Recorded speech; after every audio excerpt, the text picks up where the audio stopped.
Every day I share another story from the Golden Age and the moments that shaped an unforgettable era.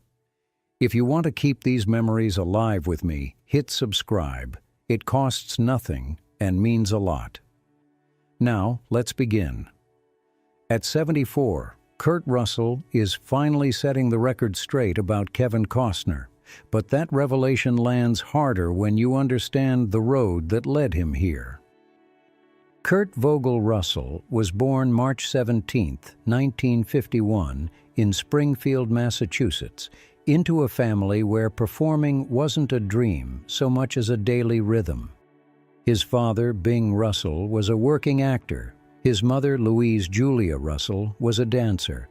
Kurt grew up around sets, scripts, and blocking marks, absorbing the quiet discipline that sits behind the spotlight. That early environment didn't just make him camera-ready. It gave him a cool, unforced ease that still defines him. By the early 1960s, he was already on television and popping up in Disney projects, winning over audiences with nimble timing and relaxed charm. Walt Disney himself famously flagged Kurt as one to watch, a bit of lore that followed him for years. But Russell resisted the child star trap. He stepped away to chase baseball, a passion that fit his competitive instincts, and he played in the minors until a shoulder injury shut that door for good. The setback didn't break him. It sent him back to acting with a clearer sense of purpose. His second act in the 1970s surprised people who thought they already knew him. He shook off any lingering kid star label and built a tougher, more adult screen persona. The real transformation ignited when he partnered with John Carpenter. Escape from New York unveiled Snake Plissken, eye patch, growl, and all, an anti-hero so complete he rewrote a genre's attitude. Then came The Thing, where Russell's controlled intensity anchored a paranoid masterwork. Those films didn't just succeed, they changed the temperature of science fiction and horror. What followed wasn't retreat into typecasting. Russell roamed. He could be wry and buoyant in Big Trouble in Little China, flinty and iconic in Tombstone, warm and offbeat in Overboard, and quietly inspirational in Miracle. He could step into Marvel scale as Ego in Guardians of the Galaxy Vol. 2 and still feel like the most human presence in the frame. The common thread was sincerity. No matter how mythic the setting, he never winked at the audience. He just inhabited the part. In the 2000s, that range kept widening. 3,000 Miles to Graceland let him lean into swagger and danger, playing an Elvis impersonator turned thief with a rogue's grin. In Miracle, he became Herb Brooks, fierce, meticulous, protective, capturing the pulse and patience behind the 1980 Miracle on Ice. In Quentin Tarantino's Death Proof, he took a risky turn as stuntman Mike, a wolf in vintage muscle car clothing. Even in smaller films like Touchback, his presence steadied the tone and deepened the emotion. The pattern was unmistakable. Shift the genre, keep the integrity. His personal life carried its own narrative arc.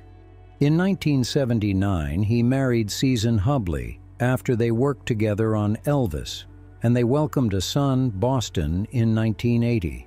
They separated in 1983 with a quiet, mutual respect. Soon after, Russell's enduring partnership with Goldie Hawn began taking shape. Playful in Overboard, grounded at home. Their son, Wyatt, born in 1986, grew up inside a household that balanced humor with discipline, public work with private calm. Whether in Los Angeles, Colorado, or British Columbia, the pair built a life that preserved privacy without curdling into isolation. Which brings us to the subject everyone's been whispering about, Kevin Costner. Russell doesn't do spectacle interviews, he does straight talk. And when he finally spoke at length about Costner, it felt less like gossip and more like one craftsman recognizing another. Kevin has this innate ability to draw people into the story, he said. When he's on screen, you feel it. He doesn't just play a character, he lives in it. That kind of honesty is hard to teach and even harder to sustain over decades. It wasn't a tossed-off compliment. It was a veteran's diagnosis of what keeps an actor vital. Russell made it clear he has seen careers rise and fall under waves of trend chasing and brand polish. Costner, to his eye, stays steady because the core never changes. The focus sits on story, rhythm, and human truth, not noise. We've crossed paths on various projects, Russell said. What always struck me was his focus.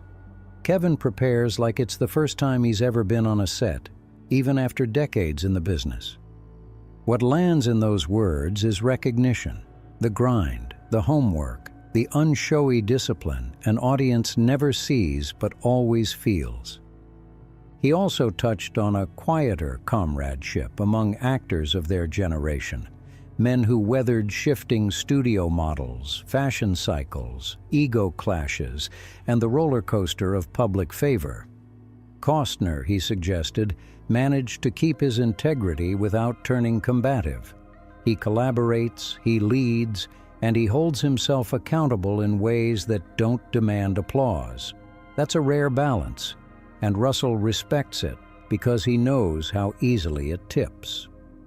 What Russell appreciates most might be timing, the internal metronome good actors have, great actors master, and most never truly touch. He talked about Costner's sense of pacing, the way scenes breathe around him. There's this rhythm to what he does, Russell said. It feels natural, but it's incredibly difficult to execute. You don't see the work he puts in, but you feel the results. That's artistry. It's an insight that cuts through hype and settles on craft. The invisible architecture behind performances that linger. If there's a subtext to Russell's praise, it's about endurance. He has measured his own path by showing up, not shouting. The same yardstick, he thinks, explains Costner's longevity. In a business built on novelty, both men built their reputations on reliability. You may hire them for a genre, but you keep them for the truth they carry into it. That truth is why Russell's Snake Plissken still feels current, why Herb Brooks still inspires, why Stuntman Mike still unsettles. It's why Costner's work, whether in frontier epics, political dramas, or modern sagas, keeps finding pulse and audience. Russell's reflections also open a window on Hollywood's long game. Careers here are ecosystems, friendships, rivalries, mentors, old grudges smoothed by time. The public sees the poster. The participants see the process. They notice who listens, who learns, who preps, who takes the air out of a room, who quietly puts the air back in. Russell's respect reads like a ledger balanced after years of observation. I've seen a lot of people rise and fall, sometimes for reasons beyond their control, he said. Kevin's career is a testament to staying true to yourself, to your vision, and to the people you work with. In that sentence is a modest credo.